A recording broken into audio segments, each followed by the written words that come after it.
it's always waiting, wondering if I'm actually live, but I think we're live now. So this is great. Yes. Hey, everybody, good to see you. I'm glad that you are joining us here today. We know that we just went live, so there's not going to be anybody here right this moment, but I've got my guests. Let me see if I can point. There they are, right over there. We've got Sumita and Anuj Patel next to me here, all the way from the metropolis of, I don't know if are you actually in Atlanta or just the area? Where are you?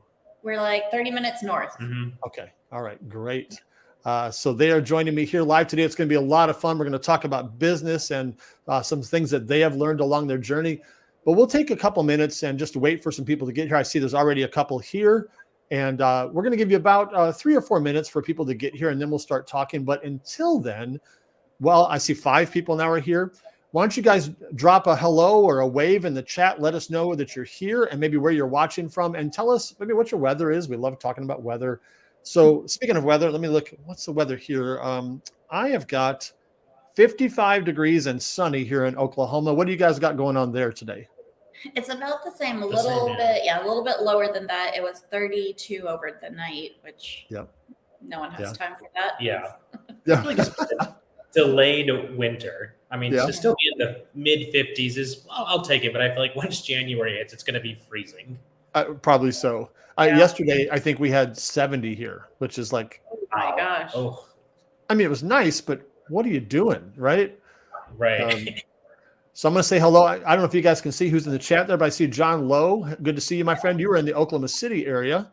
And Chrissy is in Minnesota, 50 degrees. Not too different from here, but that is kind of crazy for December in Minnesota. We got Branson, Missouri, same as Mark. Yep, because you're pretty much just east of me, more or less. Keith Copeland, good to see you from Savannah, Georgia. 59 in Georgia. Nice. Wow. I don't know my geography in Georgia. Where is Savannah from you? It's South Georgia, but Keith, I am jealous. I love Savannah. Yeah. Great city. That's cool. We got Dawn Marie from Boise, Utah. Hey, Dawn. Good to see you, Dawn. And Debbie Johnson from Dallas, about 4 hours south of me. I got to see Debbie several weeks ago now. I went down there for a hangout and some lunch there with the DFW makers. That was fun. Connie, good to see you. Connie, where are you at? I don't remember where you're at. Let me know in the chat there. And the next one, it says about 72 degrees in the next room. So that's Tyler next door. Pumping up the stats, man, the views. That's very good. Tyler, if you want to get on all the computers over there, that would be great. Add about 4 or 5 more viewers. That'd be awesome. Let's see, Connie. Oh, yeah, Connie, you're in New Jersey. Cold 36. Oh, wow. Bale's on. Good to see you, Bale. Hi, Bale. Hey, Bale. Yeah, that's awesome. This is great. We'll give about another minute here, and then we'll get going. I got 20. That's good already. So that's great. Because I know I'm always thinking about the time zones, and Will loves to joke about me not having any idea what time it is anywhere. All I know is it's 12:03 here. So it's 1:03 there for you guys, right? Yeah. Right. And then Will, wherever he's at, I mean, I know where he is, but what he's up to today. So it's 10 a.m. for them, I think. This is great. Oh, yeah, Bale's in Texas. I forgot where you were, Bale. So good to see you. Pennsylvania, 35 degrees. It's cold. And we got Desiree. Where are you at? Longmont, Colorado. Nice. Very cool. All right. Oh, I see Shirley Gibbs. Good to see you, my friend, too. Quite a few people popping in the chat there, so I'm trying to keep track of it there. All right. So we're going to get started here in just a minute. If you guys have any questions throughout this whole time, of course, drop it in the chat over there. I'll try to keep track of it. We would love to just answer any questions you have. Honestly, whether it's on the topic or not, that's always a little bit scary to say, but that's okay. We'll do our best, but we're going to have a good time today. So why don't we start by you guys just introducing yourselves, tell everybody what your names are and where they can find you, and then I'll just start asking you some questions about how you got started, and we'll just take the conversation from there. So go ahead and introduce yourself to everybody. Yeah, sounds good. So I'm Sumita Patel. This is my husband, Anuj Patel. We're based in Atlanta, Georgia. You can find us primarily on Facebook and obviously, of course, all of the Facebook groups, but we do have our own learning group called Homebound Laser Learners. And it just mimics our business name, which is Homebound Custom Decor. Awesome. That's great. And you guys, if you're not following them everywhere, you should, because they're a lot of fun, and they They share openly things that they're doing that would really be helpful for everybody to learn. So I really appreciate that a lot. So let's for people who don't know you, or even people who don't know your whole story, let's talk about this. Where did you get started in business? I already know the story. I'm going to act like I don't. But you're relatively new to the laser game. Yeah. And so tell me how you guys got started in business, or in this current business that you're in. And then when did lasers come into the conversation? So we have kind of an unconventional story. We, both come from the corporate world. Anuj is in sales and marketing, and I have a legal background. And we were just minding our business and, going to our day jobs like normal. But Anuj had a work trip, and like he always says, he went on a work trip, so I went on a shopping trip while he was out. And I went to go look for I bought a set of custom stamped books. They were books, repurposed books that people had taken the bind off of and stamped like a nice saying. So I bought it. He thought I overspent on it. So when he came back home, he said, I could have made that for you. And, I said, no, you probably couldn't. And of course, challenge accepted. Right. So he actually did make a set of stamped books. He went to Michael's. He spent a little bit less than $50 and, got all of the materials. And the books ended up really, really nice. And I thought, wow, maybe we were onto something. Let me just post these on Facebook Marketplace and see if anyone would like to buy any. The first week we were in business, or we weren't even really officially in business, but the first week I posted about them, we got 30 orders. And now we're scrambling to find more books, to organize our orders. We would meet people once a week in the Whole Foods parking lot. That's where they would pick up their orders. We looked very suspicious, but that's how people picked up their orders. And so we did that for about a year. We just did stamped books. We grew our business organically on social media. We partnered with influencers. We wanted everyone to know that we sell these stamped books. And about a year into it, I think he and I had a conversation that, now we have a customer base, let's give them something more. We need to, diversify our line. And that's when lasers came into the conversation. Now, and back up for a second. When did the stamped book thing start? That was when? It started the summer of 2019. 2019. So here you are. He comes home with something. You weren't thinking about this before, No. right? Not at all. Yeah.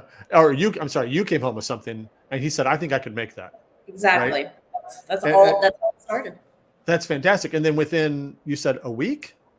Within a week, we had more orders than we could keep up with. We're scrambling. And, now we, within a couple of weeks, we became on first name basis with all of the local libraries and bookstores in our area because we would buy old books that we could source. And so we went from, having a couple of hundred orders to a couple of thousand orders, and it just continued to grow. And we, at that time, could not have imagined adding any other product line. We were just the book people. So back then, because I'm sure it's different now, but back then when you didn't know what you didn't know, right? When you were starting to take orders through Facebook Marketplace, and it started to kind of ramp up, 30 is one thing, 300 is another thing. Right. How early on, how did you manage the orders from an organizational standpoint? Was it just, oh my God, there's a whole bunch of messages, or how did you manage them back then? It was a lot of messages. And I think we made a Google form to send out to people. Like, if you want to buy this, fill out this free form. And it was very basic, your name, what do you want on it? How many books do you want? And that's what we did. And, we started doing that. And then we started using an Excel spreadsheet to kind of keep even more track. Sumita was just on her phone responding to messages. Yeah. On the spreadsheet, they didn't fill out the form. We were just all over the place trying to figure it out. And then I think about 6 months in, we got a Shopify website. Like, okay, we need to be a little more streamlined here. Like, this is getting out of hand. We can't keep up. We're probably missing some things here. It's just we need to be more buttoned up. What did you? I know we'll talk about this throughout the time we're together, but you can share whatever you want. What kind of journey did you go on for your pricing? Like, did that change early on, or how did that work? Yeah, I think when we first started, we were like, okay, we'll do $5 a book.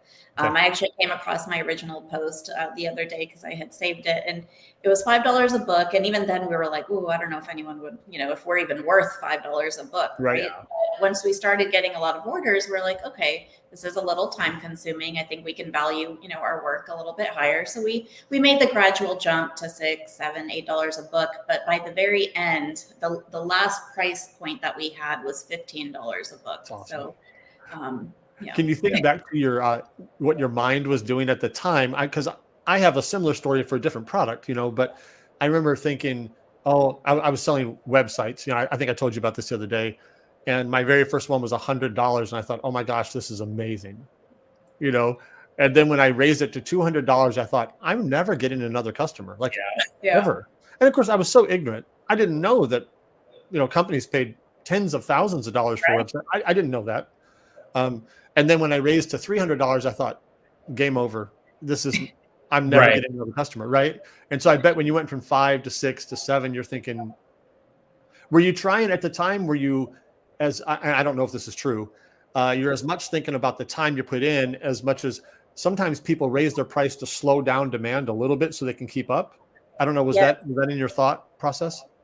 That's a great point, actually, because a lot of our strategy was to partner with influencers, right? And if a large enough influencer were to post about your item, we would get 200 to 300 orders that day, and we would start to panic a little bit at the beginning. Now we're in a much better place and we know how to handle it. But I would midway, even though there were like 40 people active on the website, I'm like, hey, Anuj, I'm changing the price, I'm raising it, and we just panicked, but people kept ordering. So that showed us that they were valuing it a lot higher than we were in our minds. And I think to piggyback off of that, I'm a big data and, numbers guy. I do that in my job day to day. I think just when we were looking at the trends of the customization business, personalization, whether it's laser, handmade items, woodworking, whatever it could be, there is that demand that the consumer sees perceived value. It's that's handmade from a small business versus a big box store. So they're willing to pay that extra dollar to support that smaller business. So when she was raising the prices, I was like, I think it's warranted.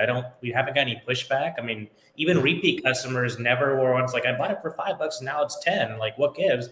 They would keep buying it. Yeah. I don't know if you ever made the joke. I know this is not just me, but if somebody says yes too fast, you go, oh, it was too cheap.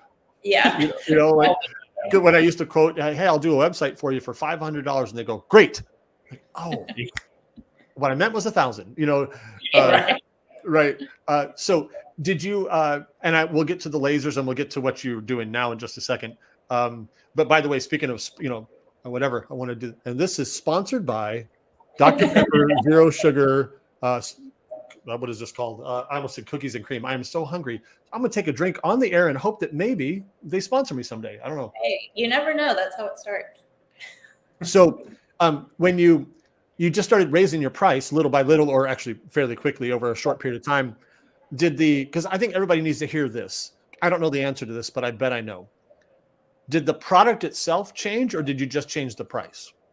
We just changed the price. And I do think that's an important piece. We didn't change the product. We didn't change the way it looks. We didn't change the packaging, the turnaround time. Nothing changed. It was just the perceived value we realized was a lot higher, and we needed to match that. That's so good. So you started at 5, you ended at 15. Yeah. 15 per book. That's great. That I love that. So then along came now. So jump back into your story. So what caused you to look for a laser, and what did you get? So I think the biggest thing for us to kind of pivot was, Sumita was doing all the marketing for it, and I was I was stamping all the books. I would literally, have an acrylic block. I would put the stamps on there and I would stamp each one by hand. And I was the only one that was doing it. Now, we did try to, bring on additional help to try to stamp, but, it just wasn't looking the same. They were getting frustrated. So I was the only one doing it. I was telling Sumita, I was like, Sumita, I'm getting exhausted. Like, I'm the only one who's doing these. Like, you guys are setting it up, but it's a lot to do. So we just need to pivot. Like, what else can we offer to our base that's something personalized, custom? So we were looking around and we saw an engraved recipe board. I think you came across one on Etsy. You were like, hey, this is pretty cool. We can do something like this. It's still personal. It's unique. It's still custom. So we're shopping around for lasers and came across Glowforge and we're like, this is pretty user friendly. It's got a good reputation, and kind of see where this takes us. And this was at this point, it was 2020, 2021. Where was this? It was August of 2020. So we've been in business at this point exactly 1 year. And so we feel like we had a pretty good understanding of what the market was looking for and what our followers, were willing to spend and looking for. And then Anuj had done the research, and, like many of us, Glowforge, came up first in our search as a beginning laser machine. And so we just went for it. And I want to point out that both of you had full-time jobs then, right? Did, yeah, we did. Yeah. We did. We were doing the lasering plus the stamp book. So we still kept the stamp books going as I was, paying the bills, everything like that, and had the laser kind of figuring that out as we go. But it was a little bit easier for me because Sumita was able to pick that up pretty quickly and handle, all the stuff in the Glowforge to kind of free me up to do the laser or the book stuff a little bit more. And so you added cutting boards. Is that right? The first thing you did, or is that what it was? Yeah, we actually bought the Glowforge with the intent of just doing cutting boards. We, really didn't have any intention of doing anything else. We, even in our heads, we thought, hey, it'd be kind of cool if we were the books and boards people. That's all we need to do. And so we bought it with that intention. That's the only product we initially started advertising, and it was a hit. People really liked, being able to add something if they're ordering books to kind of make it a little bit more complete of a gift. Yeah. But then, it was 2020, and we realized that a lot of those funny ornaments that kind of poked fun at the COVID times were circulating, and we said, okay, let's give these a try. We posted them, and they again were a hit. So I think we that year sold like something over 5,000 ornaments. It was crazy, and it was a little painful on the Glowforge because at this point, we had one, and in a panic, we ordered a second Glowforge. Like November of that same year, because we had heard some of the stories of how, it may need, it's always good to have a backup. So in a pinch, we actually ordered a second Glowforge so that we could get through production. And so was your journey with the Glowforge, and you were doing cutting boards and then also ornaments, did you have a similar pricing kind of experience as well? Talk to me in general terms or specific, whatever you want, on the pricing, because I think people... sometimes when people struggle with pricing a lot, and sometimes they just need almost permission to raise their price, right? You know what I mean? So give me some information on how you did with pricing on those two items and what your journey was like. Yeah, so it was similar, right? Because at the beginning, we looked at Etsy, we looked at some of our competitors to see what are people charging for a cutting board. But then we also wanted to see, okay, we know that our followers, our customers right now, they are paying a premium for our product, because there were a lot of people in the stamped book business that were selling them for half the price we were, but that just wasn't us. Our prices were always consistently higher. So we did actually kind of shop around. We looked at what the other cutting boards were going for, and I think we probably put like a 15 to 20% markup on that to just kind of stay a little higher in trend. But I think on the cutting board, we haven't raised our price as much. The recipe board, we initially started at $60 when we were, back in 2020. And the same board, we have not changed anything. We use the same exact board, is now $85. So we have gone up a little bit. Yeah, that's great. I think that's so good, because you found that you had customers at that price point. Exactly. I hate to say the obvious, but I'm going to say it. Your customers will let you know if this works. And sometimes this is not for you guys, but for everybody else out there, sometimes you're just charging too little. Yep. Sometimes you need to find a different audience, right? Like sometimes you just are in the wrong room talking to the wrong people. And at this point in your journey, were you still doing mostly, you said you got a Shopify website, but were you doing mostly like a Facebook Marketplace still, or what did your advertising or your reach look like at that point? Yeah, we were still on Facebook Marketplace just because, it's free to be on there, and why wouldn't you post your items? But we had really at this point shifted a lot of our marketing to Instagram, and Facebook in the general sense that we had a Facebook page, but really Instagram was always our sweet spot. We just felt very comfortable there. That's where a lot of our influencer partners were. So we would, as soon as we launched cutting boards, we sent them all around of our new products. We sent them ornaments. So Instagram was always where we kind of focused our marketing. That's great. That's great. And so here we are at that point at 2021, right? Yep. And so what started happening? What new things started happening for you between 21 and now? Kind of tell us this, kind of catch us all up to now. What have you been doing? How did that change? What are things did you add?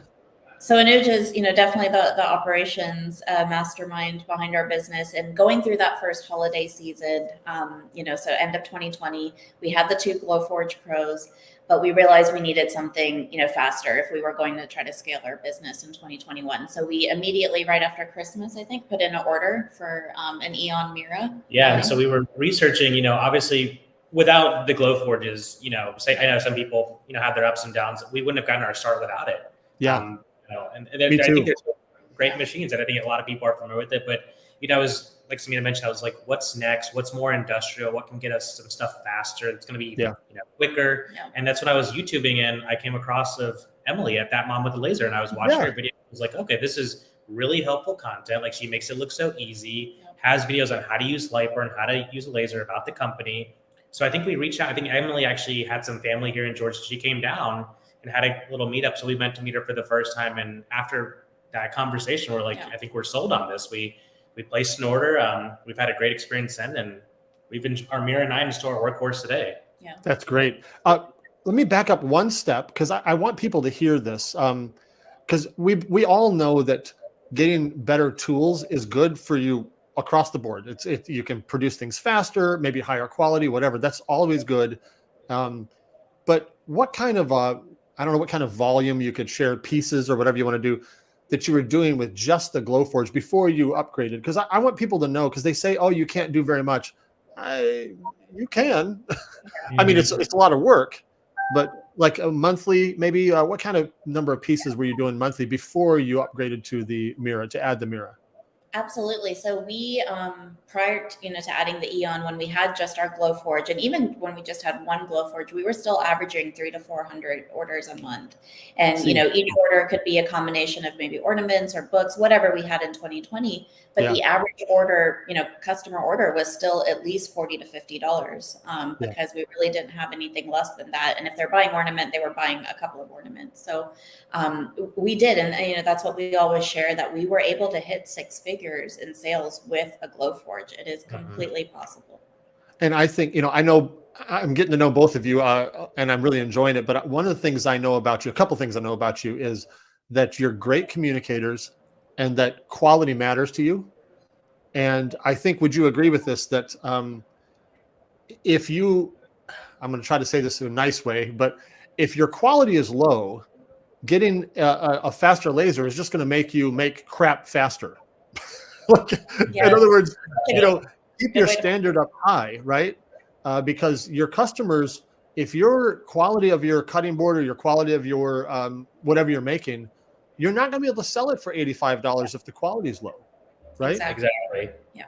And I think you're spot on. We're big on the quality over quantity, and when it comes to the items we select, or the whether it's different makers or manufacturers to buy from, we vet out, what's the price point, what's the quality, do we get a sample first, how does this look, engraved, cut, because that's what our customers see. We want to be viewed as the premium product in the engraved space, and if you're paying a premium, you're going to look for higher end.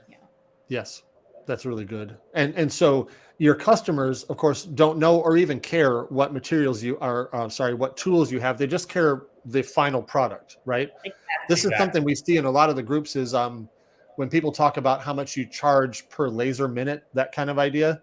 Your customer doesn't value it more because your laser is slow. Exactly. They don't. They just want to see the finished product. I mean, what you can achieve on a Mira 9, you can easily achieve on a Glowforge when it comes to an ornament or a cutting board. If your settings are right, your material's the same, you can get that same look, and you do a side by side, you won't know which one was made where. Well, in fact, I feel stupid saying this because it seems so obvious, and yet other people need to hear this. If you were charging $85 for a cutting board when you had a Glowforge, and then you got your Mira 9, and roughly speaking, it can be 3 to 5 times faster depending on what you're doing, right? You lowered the price of the cutting board, right? No, you didn't. The point is, that's what I'm saying. No, so sorry. Yeah, that's exactly what kind of bothers me about the charging per minute, because it completely depends on the machine you're using, right? Yeah. And your skill level and your expertise with the machine. It may take someone else longer to set up that project, than it does someone else. And then, like you said, the customer has no perception of what this job should take or how long it should take, and they don't know how to value that. Yeah. What they can value is, hey, I need this gift to go to this party this weekend. Can you make it happen? Or I really want this cutting board for my grandmother under the tree next week. Can you make it happen? And that's where your added value comes in. Right. And they don't, they value it at $85 or they don't. Exactly. They don't say, I value it at 85 if it took you 3 hours. They just value it. They don't even care. They don't actually ask you how long in fact, it would be really weird for a customer to say, how long does that take you to make? Because they just Right. don't care. Exactly. They just say it has a value of 85 or it doesn't. Yes. Right? Very much. So of course, you and I talked, Sumita, we talked the other day about as business people, it's really important to have a pretty good profit margin for a lot of reasons. Of course, let's just say the obvious. We want to make money. Great. Sure. Absolutely. But let's kind of transition into, at one point in your journey, you were able to hire somebody. Mm-hmm. And we talked a little bit about that the other day. When you hired your first person, kind of tell me how you felt about that, what was going on in here? Because I know there's also the money side. Yes. But how did you feel about it? What did they start doing? What did that journey look like? Kind of talk about your first person and how that worked. I can take that. Yeah. So our first person, as I kind of going back, we actually hired her to help out with the stamp book side of things. We put an ad looking for someone that's crafty and likes to have fun, detail oriented. And, she was starting to do the stamp books, but you could tell she was struggling. We tried several times. She was getting frustrated. We were like, hey, it's okay. We'll figure it out. It just wasn't working out. But then we were like, okay, we really like her. What else can she do? So she started making some boxes for us to package things. If it came to boards, she was taping off boards. The Glowforge, we realized when we had it, she was very quick to pick up. She understood it and stuff. So like, okay, it doesn't work on the stamp books. It's okay. But we can slowly, now that she's kind of mastered, cutting pieces of bubble wrap, making boxes, printing shipping labels, how do we train her on the laser side? And, for us, being new to business, we're like, okay, well, now we're having payroll now. This is going to be an expense every month. Like, is this worth her time? And also all this was in our house. So now we're inviting a stranger to our house to come in, run this business, liability, all this stuff. Is this going to work out? But it actually worked out really well. And she picked up the Glowforge really quickly. Once we got the Mirror 9 and Lightburn, she was right there with us from start to finish learning the software. And she was great. We had her for almost 2 years. She was with us and she had to step away to take care of some family matter. But we still stay in touch with her today. And we actually just brought on 2 new employees a couple months ago who are kind of picking up in her same footsteps. That's great. To answer your question, it was nerve-wracking, right? Yeah, I mean, we weren't okay letting a piece of our business go. I mean, we had to relinquish control over, quality and turnaround and so much stuff. It is a little nerve-wracking, but we knew that if we wanted to scale the business, we had to be able to let that piece financially and emotionally go. So when you first hired somebody, I got so many questions that I have questions of my own, and I also think everybody else can benefit from them as well. When did you know, oh my gosh, we need help? Did you do it? Were you like, I know the answer to this one, but were you forward thinking, or were you like, oh my gosh, we're drowning, somebody help us? Did you already you needed help before you hired somebody, and that's kind of how you started? It was a combination, I think. It was a bit that we were a little overwhelmed, right? Because at that point, this is prior to us having a child, but we still had our 2, day jobs. So we were like, okay, if we want to continue at this pace and be able to accept the amount of orders and still have a decent turnaround time, unless we don't want to sleep at night, we need some help. So I think it was a little bit of the situation just kind of necessitated needing someone. Yeah. And did you have when you first started, did you have a number of hours in your head? Hey, this is how many hours make sense? Or did you kind of feel that out? How did you figure that out? Because I know a lot of people are thinking, oh my gosh, I'd like help, but I can't afford it, or I don't know where to start. What were your thought processes there? And maybe what wisdom could you share with somebody when they're thinking about hiring somebody? Yeah. So we felt it out. So Sumita actually found this person by putting out just, ads in her local mom groups on Facebook, a little advertisement. And she put, hours may vary. She was very transparent on what the job description was, and it may vary. It could be 2 hours a week. It could be 10 hours. It could be 20. And we didn't know, and we didn't want to commit to a set amount of hours, because what if we did get caught up in orders and there's nothing else to do? There's no boxes to make, no inventory to fulfill. We're just sitting there. So she was pretty flexible. So I think we took the conservative approach, saying, let's just see how it goes. And we told her up front, and she was totally fine with that. She's like, just let me know when you need me. If you could just give me a day or 2 heads up when to come in, what hours we can do. So we would sit down every week, like, okay, what's on the docket for this week? How many hours do we think we need? And when do we want to schedule her to come on in? Yeah. That's cool. I know for me, as having been a business owner for different environments and a restaurant owner for a long time, some of the people I really liked looking at the most were moms. because, let me tell you, I'll give you a little window here. I worked for Chick-fil-A for many years, and we loved hiring moms for a couple of reasons. They tended to be really organized because they had to be. Yeah. And so they had some skills like right out of the gate. And we liked hiring, again, for a restaurant, for fast food, right? Our biggest times of the day were the lunch hours, right? The 11 to 1:30, 2 o'clock maybe. And so we liked hiring moms because they could come in and work for 3 hours. They want to get back to their little ones. And they could come in with some energy and leave with energy because it was a short window. And they always had great personalities. They understood the job. So they came in, they were there for 3 hours and left. We didn't have them clean. We didn't have them do anything except look at the customer, be amazing and take care of people and then leave.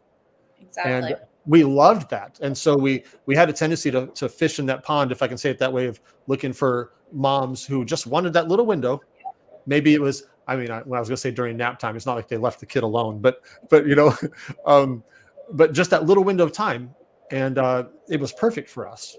Exactly. So, no, and we're in a similar situation. The two people that we most recently hired, again, I found them in a mom group. They told me up front, I can only work from 9 to 2 every day because I have to be at the bus stop. And it's actually worked out really well for us because it has forced Anuj and I to be very productive during that time. And then so we have the rest of the day to focus on, the laser education side of our business or admin things. And then Anuj still, obviously has his job. So it has really forced us to be, the most productive we can. That's cool. I have a couple notes from when you and I talked the other day. We talked a little bit about when you're hiring somebody, the idea of paying by the job or by the task or hourly. Kind of just both of you, talk to me about your thoughts about those two things, how those might apply to people who are listening right now. If they're thinking about hiring somebody for the first time, what are your thoughts on hourly versus by the job, and what has been your experience there? Yeah, that we've struggled with that. And, we right out of the gate, we did start with just an hourly rate. And we felt that has worked the best for us because when we looked at our business as a whole, each day brings something different, right? Our machines create so many variety of things. And it could be running an order of 50 cutting boards that all have the same logo, or it could be peeling 150 ornaments and applying ribbon to them. And each of them take their own time and own skill level. So for us, the hourly rate just made a little bit more sense. I also feel that the employees don't necessarily feel, that they're able to drag a task on for, too long. Because at the beginning of every, shift or day, I do tell them, hey, this is the goal for today. And I kind of blame it on the customer so that, we're not, the world's worst boss, but I just say, hey, this customer really, has to have this order tomorrow morning. So our goal is that these ornaments have to be completed. And it kind of prioritizes that in their mind. And it kind of forces them to think, okay, I can't just take my time with this order. Even though I am being paid hourly, this is the goal. This is my mission for today. That's great. If you were going to, because I was going to say, if you're going to coach somebody, you guys do that a lot, which I would like to talk about that here in just a minute. But if you were looking at a laser business person out there, what kind of things would you recommend that they consider when they're looking at where they are with their business? When is the right time to hire somebody? And I know that's not a straight answer, but what are maybe some keys that you would look at and some things they should consider when they're thinking about hiring somebody? Any wisdom you can share there? I think take a look at where you are in your business journey and ask yourself every day, was I able to get everything I wanted to get accomplished in this day, or do I need help? Was I able to, if I made a to-do list, if I had 10 items, did I get through all 10? Did I have extra time, or did I only get through 2 because I'm taping off boards and I'm running the laser and I have to make boxes? How do you find ways to offset what you're doing to kind of help you focus on some other items to kind of take some stuff off? But it could be simple as, I need someone to come in and make 100 boxes because I have to ship out 100 boards by the end of the month. What are some ways to kind of take things off your plate? That's what I would kind of start with. Where do you need help? Where do you feel like you don't need to be spending your time on that someone else can easily come in, pick up very quickly and do to kind of help you out? Yeah. I like to describe it as, are you using your top skill set, or could someone else be assisting you with these abilities so that you can focus on your top more precise type of skills. And for all, majority of us, that's running the laser, right? It's going to take us a lot longer to train someone on the laser than it is to peel ornaments, to mask off your boards, to make boxes. So we realized that, I don't want to say wasting time, but we were spending time and our energy on tasks that we could have easily taught someone else. And that was kind of the shift in our business. The way I've heard it before is, am I doing what only I can do? Yes. Yep. And I've heard it a bunch of different ways, and I'm probably going to butcher this. Hopefully, maybe you can make it pretty when I screw it up here. But the whole idea is, if I can do it at a 10, if someone else can do it at a 7, is that okay?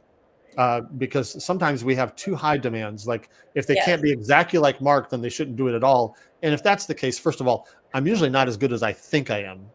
And then second of all, that's probably a standard that doesn't make sense. Right. What are your thoughts? You've probably experienced that. We don't need to talk. I mean, not necessarily good employees, bad employees, but just from our leadership. Sometimes I've found that I've led poorly. And so it's not the employee's fault. It's my fault. I've led very poorly. I haven't been clear in my expectations. I haven't let go of things that I probably should have. And I haven't set them up for success. I'm sure you've had experiences like that before. Yeah, absolutely. We learn from, our employees as well, right? When we first hired someone, we, gave her a cutting board to package and we thought, hey, this should be pretty easy. And, we heard back from the customer a week later and their board was cracked. And we were like, well, that's kind of weird. It's never happened when Anuj and I have packed it.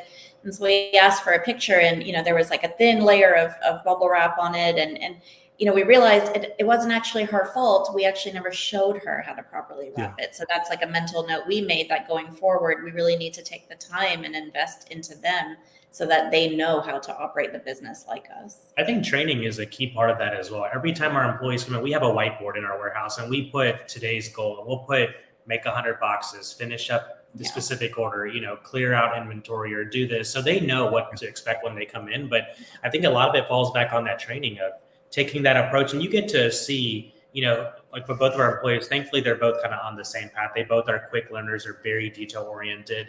But, we're kind of going to see who's picking on stuff faster, who has more strength with the tumbler machine than the flatbed. And then we kind of pivot like, okay, she's really good at tumblers. She kind of gets it more. Let's have her do tumblers and we'll have the other one focus on the flatbed for other things. Yeah. So I think training is a big part of it. That's great.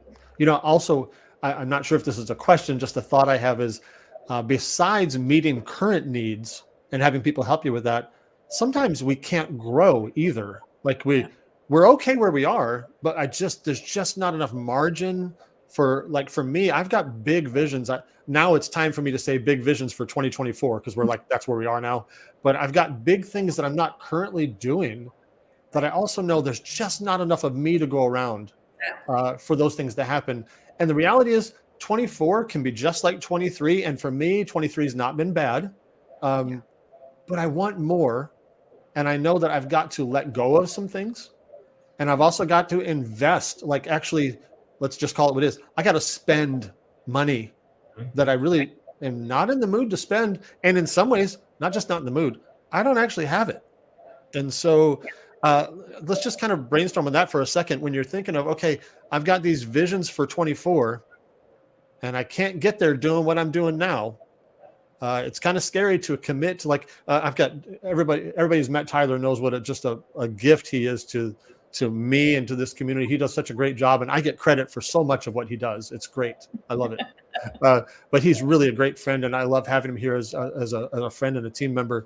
But there've been times when I thought, oh my gosh, I've got to commit financially to this person who I care about, who is doing a great job for me.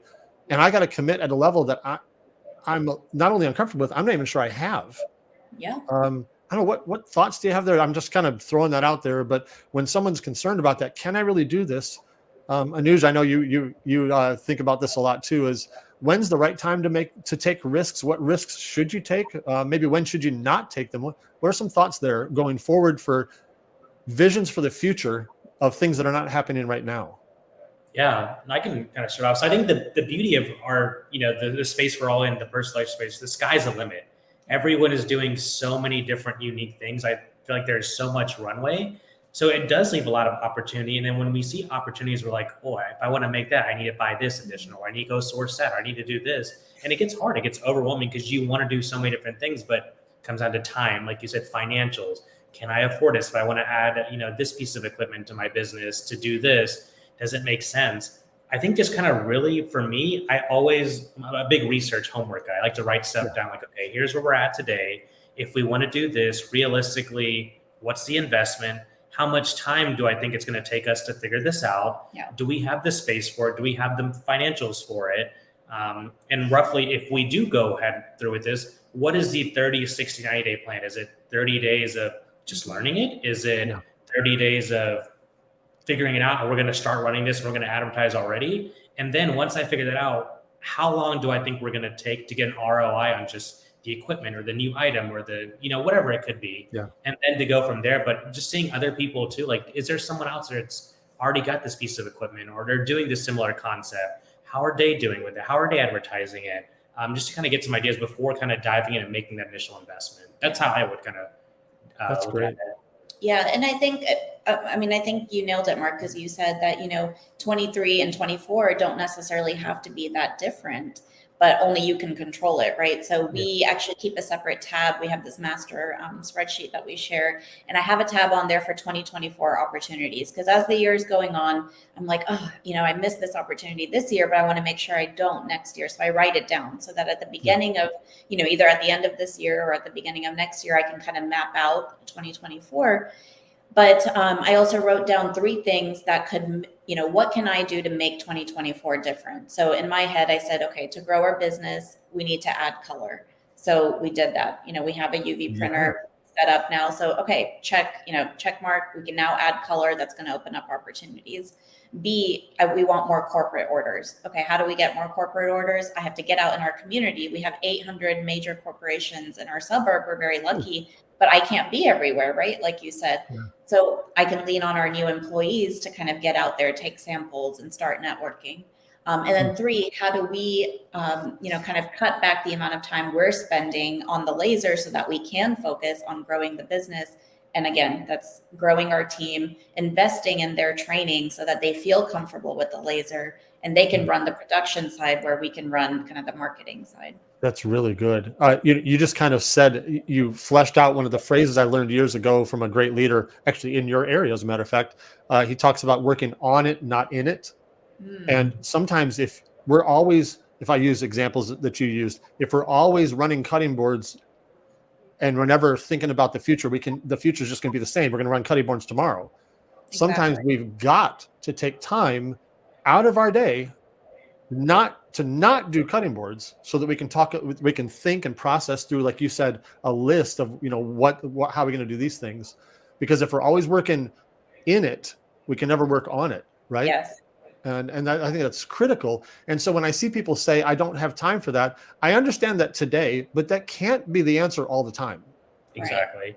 There must be time to work on it, or it's never going to get bigger or better or fixed or, whatever. Right. Absolutely. We were just talking about it before we hopped on this, actually, that, we're getting pings all the time, like, hey, can you fit in one more order? Can you fit this in? And of course, as a business owner, it's so tempting, right? Who voluntarily wants to say, no, I don't want to take your order. But if we don't do it, we're never going to we had told ourselves that starting this Saturday for 2 weeks, we will close down shop so we can focus on all of the things we need to make our business better. Yeah. And that is working on it and not in it. Otherwise, we would just continue to take orders. And, the health of the two of you, right? I mean, physically, mentally, spiritually, emotionally, relationally. I mean, ultimately, if the two of you aren't healthy, it's not going to work long term, right? Exactly. Absolutely. Yep. That's great. So talk to us about what kind of mentoring do you do? Tell me a little bit about what do you do? What do you offer? How do people find that? Tell us about that. Thank you. So we have a Facebook learning group, Homebound Laser Learners, but you can also visit our website, which Mark has up there. We do offer a one-on-one mentoring session. And really our goal with that is we realized we were spending a lot of time talking with people, in Facebook DMs or Instagram DMs or texting. And I wasn't able to share all of the information that I wanted to share with them to make their business successful and kind of take them to that next level. And so we decided to put together, it's a 1 hour session that you can book, and it is no limitations on what we talk about. We are open books, with our business, but we only have one goal, and that is to solve the issues that you're having. So if you're stuck with marketing, or you're stuck with, what products do I offer, that's what we want to help with. So, we want to share our experience, what has worked, what hasn't worked, and try to guide you on, the next phases of your business. That's great. So this could be good for anybody at any level. Yeah. Yes, definitely. Absolutely. If they're brand new. Yeah. Yeah. Brand new, expert. We're open books. We're not saying that we are the expertise in this space. We've just kind of taken everybody through our journey and what's worked well for us. And, we always tell people what's working for us may not work for you, and what's working for you may not work for us. Yeah. But I just think there's so much business to go around, and we're big on giving back. I think everyone can benefit. There's so much potential. We like to share that knowledge with others and just say, hey, you can do this. There's a lot of business. You're doing all the right things. Maybe just hone in on this a little bit more. And then the biggest joy for us is, hearing back like, oh my God, I got my first influencer 2 weeks ago. Yeah. Thank you so much. Like, I'm excited. Or you're right. I went to my local boutique. They placed an order from the spot, my first boutique order. Yeah. Like, we love to hear that kind of stuff. I just had an idea that I want to share, and I hope it makes sense, because it makes sense in my head. But, I think as I get older, I realize more and more the value of having a guide, and we can call it whatever you want: counselor, therapist, guide, coach. Several years ago when I was working at a church, my pastor told me that I should spend regular time going to see a counselor. And in my brain, I thought, oh, that's only when you have trouble. And that showed how immature my thinking was. Because when you think about sports, all of the best athletes have coaches and guides all the time, right? And they don't go only to see their guide. Whoops! They don't only go to start talking with my hands and I hit the microphone. They don't only go to see the coach when they have trouble. They're getting coaching all the time, so they can not only stay at the top, but they can get better and better, right? And I started realizing, oh, all of us should have a mentor. You can figure out the frequency, you can figure out who they should be. But I think if you want to be the best you can be, you should have a mentor of some sort. And I think these guys are great examples. You guys are great examples of people that someone could reach out to, and they could meet with you once, they could meet with you more than once, whatever makes sense. But I think if I want to win at whatever game I'm playing, I should talk to somebody who's ahead of me. And for everybody that's watching, whether you're watching it live or recorded later, you ought to consider hitting these guys up and talking to them. I think it's an investment that totally makes sense. In fact, I'll go ahead and ask you, how much does it cost to talk to you guys for an hour for a mentoring call? Yeah, it's only $99, and that's an hour. And we would love to offer everyone that follows Big Blue a discount as well. So we'll get with Mark to post that later. But, nobody's listening when I say this. Y'all should raise your price. It's worth more than that. But see, guys, for $99, if I get to talk to two people who, in my opinion, are experts, I will at least say they're ahead of a lot of us. You guys are ahead of everybody else. So you've got some wisdom and some experience to share. I think that just makes sense. And so I think you guys should strongly consider it, talking to the two of them and getting on their calendar, because I think that's money well invested. And I will say one other thing, just as a counselor and a coach myself throughout life, is get the wisdom from somebody like them. But then your next thing is you got to do what you learn. Because like, for example, I'll give you one. I'm going to say this very specifically this way. I own a guitar. I don't play guitar, which is different. I bought one and I did nothing with it. And so I've had it for, I'm not going to tell you how many years I've had it, but I've had it for more than 10 years. And yesterday I said, Mark, get off your butt, because you bought it for a reason. So yesterday I pulled it out and I said, I'm going to pick that thing up every day and learn and enjoy it. And the same thing goes for getting tips from a mentor.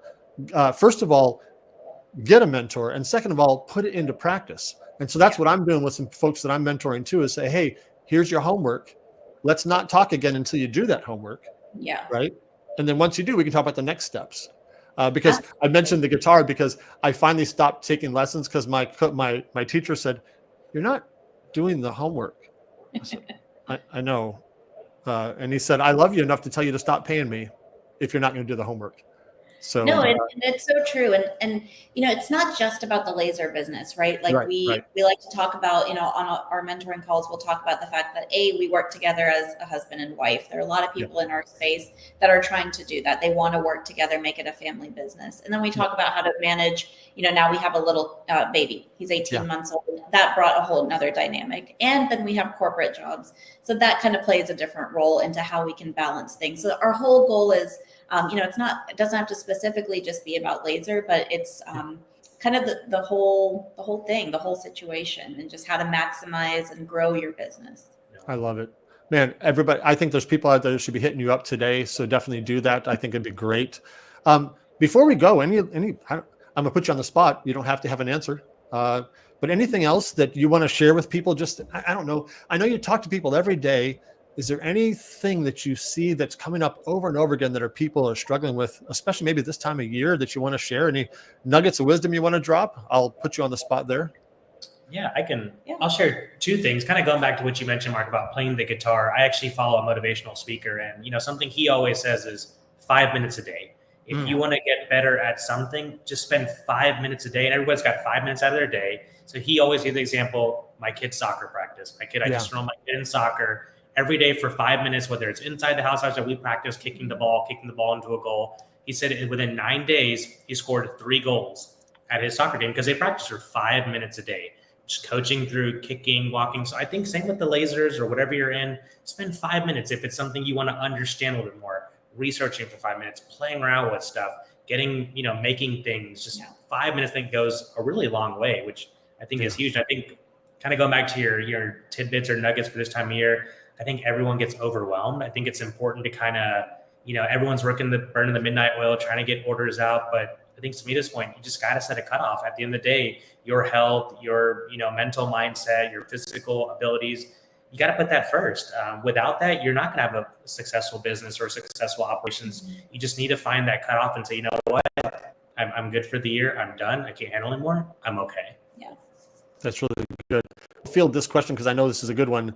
I know the answer. Do you both still have full-time corporate jobs? I know the answer. Tell us real quick what that journey looked like real fast and where you are now. Yeah. So yes, we've always had full-time corporate jobs. Anuj is in sales and marketing, and I'm an attorney. I was unfortunately laid off a couple of months ago, so I'm not currently working, but I'll be getting back into it.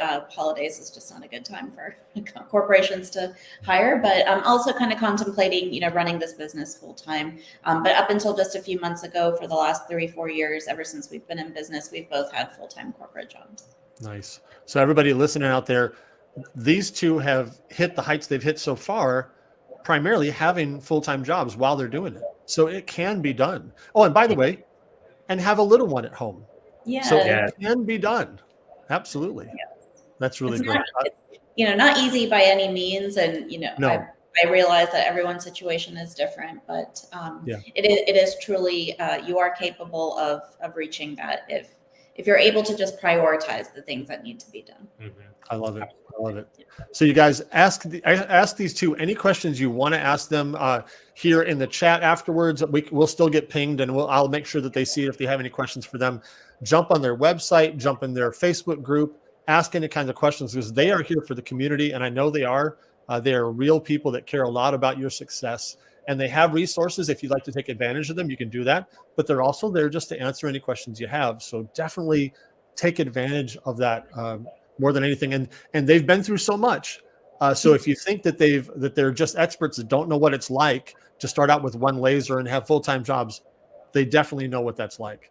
So definitely take advantage of them in a good way. So many things to consider, right? Inventory and production times and customer service. I mean, these are things you don't realize when you buy your laser, but you slowly become, acquainted with all aspects of those business. Well, you know what? We've got 2 or 3 minutes left. I'm going to let you take this one because it just came up. What's the best way to find corporate clients? Did they find you on Google, or do you have to go out and look for them? What is a little nugget you can drop as far as finding corporate clients?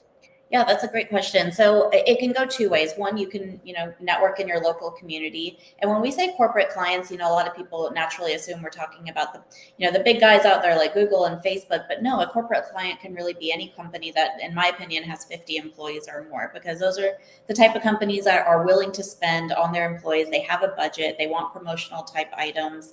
They want their logo on things. So get out there to your local chamber of commerce, your local BNI group, start networking. Take samples, choose a very inexpensive item. Maybe it could be a bottle opener or a tumbler or, even some pens, and just go out to your local businesses and leave your business card with someone along with the sample. People light up when they see their logo engraved on something. Yes, they do. The fact that you've taken the time to do that really means a lot to them. But then on a more national level, you can absolutely still find corporate clients. A lot of the times, I'll be on LinkedIn and I'll look at different job postings, and usually the job posting will have a contact, and that's who I will reach, because I just need some connection. I need some into that company, and I will email them and say, hey, I know this is not your role, but I offer personalized and promotional items. Could you please put me in touch with the right person? So you could always try to leverage online resources like LinkedIn. Even though that's not traditionally what it's for, you can use it to your advantage. That's really good. And by the way, someone asked about your group on Facebook. So I dropped that in the chat, whoever asked that. So there's a link in the chat there for you guys if you need that. Yes. Awesome. That's so good. And I think also on the corporate clients, a corporate client could also mean a school as well. So if you guys have kids or nieces and nephews, and there's a PTA usually, that alone could also equal corporate clients. Teachers give, student gives, if they have a school store that they need items for. It could be a local sports teams as well.